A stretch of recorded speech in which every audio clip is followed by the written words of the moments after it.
Greetings! Coming back at you after a wee while away. The pictures are shut, so we're calling this Not at the pictures. Not at the pictures. So we've not seen a new film because there are no new films to see. But what we did see, and we helped with Chaz's education type stuff as well. Education Nation. Was we saw on the telly the World War One one-shot epic. I think it did well at the Oscars. 1917. So let's go and see what we shall see. Woo. I should apologise about my face. It's worse than normal. I'm actually auditioning tomorrow to be in the Clanranald Trust, so I'm just look yonder, Angus, it is the Bruce. So I'm just doing that. Also, I've got a part-time job as Martin Day's stunt double, the MP Martin Day. I'm his stunt double for all his kind of dangerous jobs that he does. I take on that kind of task from. So, but anyway, let's get to the film. I never saw this at the pictures just before the unpleasantness started, and we were scared to go to the pictures, and then they shut the pictures. So we had to pay for it, didn't we? We paid for it. We paid a few shekels, and we sat down one night and watched it. And I believe you're too young to watch it, but we watched it anyway. There was nothing bad in it, just gore and, you know, people getting killed and stuff. So it was and dead bodies. Dead bodies. So it's just basically buried in the ground. Shells. It's Ant and Dec without the commercials, isn't it? But anyway, I thought it was really well done. I mean, halfway through, or maybe even a quarter of the way through, you don't realise how smart it is. You're just following these two soldiers on their mission, secret mission, that they're given by Colin Firth, of all people. Gives them a secret mission to go and tell people not to go over the top because it's a German trap. So, and halfway in, you just get that absorbed in it, don't you? It's quite scary at times, isn't it, Chaz? I mean, yeah. What was the scary bits for you that you can talk about? The scariest bit was what can't be spoiled was probably when this happened. They went into the German bunker and then they cut down this bag and then it released a mine and a rat stupidly went over and there was a lot of kind of, and it's because it was following everything these guys were doing.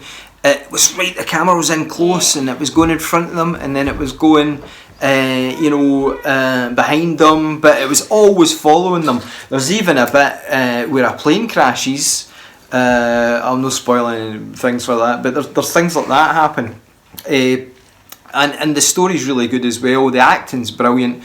I don't know who the two young guys are that were the soldiers in it, but there were lots of guest stars for a who's who British kind of. There was Mark Strong was in it. He was a nice kind of officer guy.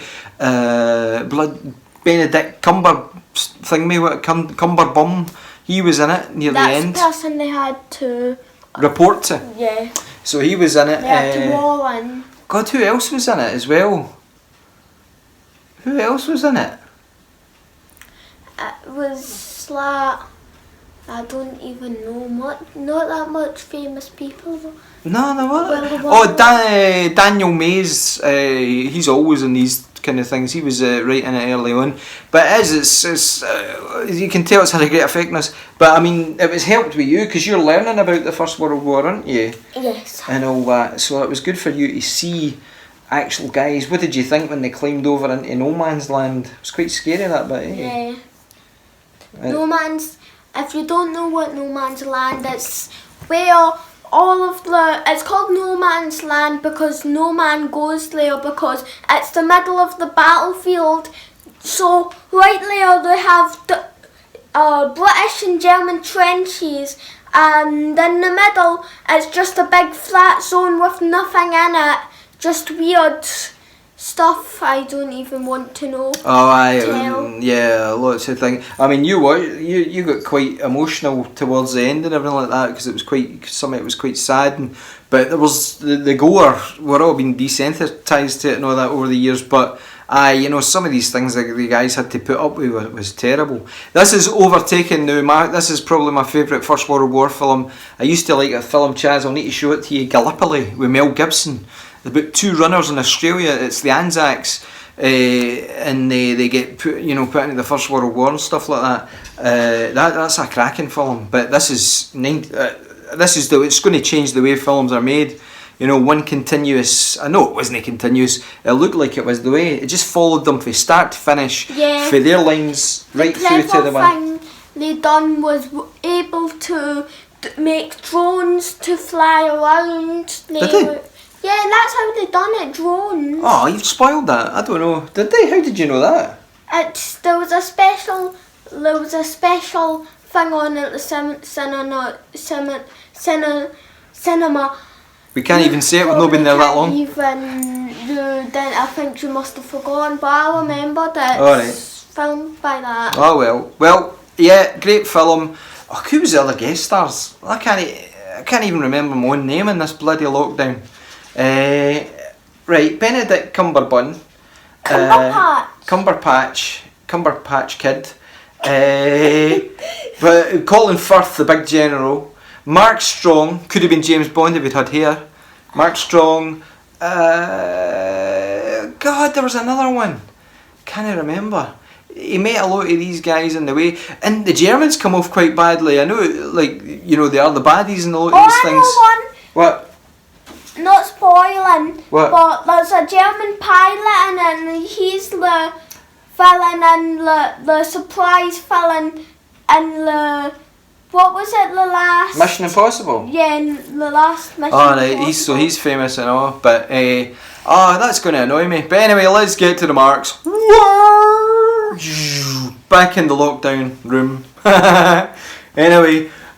you don't know what you're missing till it's gone, and obviously the gods are angry at us for some reason. Must have been all the McDonald's we smuggled into the pictures. No, we can't go to the pictures, and bloody McDonald's is shut. So yeah, the gods are angry. But anyway, I'm going to give this, still staying with the 5 marks, I'm going to give this 4 out of 5 because it is now overtaken Gallipoli as my favourite First World War film. I would watch it again. Probably just to see how they did all the one camera shot, but it's seamless. It's really good. What about you, Chaz? Sorry about this. Don't get us. First of all, sorry. I am a boy, not a girl. So don't be an idiot. Are you though? Stop. Long hair, man. Long hair. Long hair. Anyway, right. So what's your marks? I would say a 4. 4 as well, so that's 8. It's a bit tragic. 8 out of 10. It is tragic. Magic. War is tragic, and so is the situation we find ourselves in.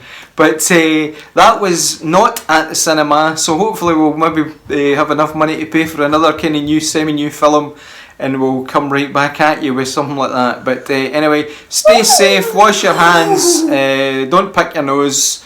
Just stuff that people have been telling us for years, just more important now. Do.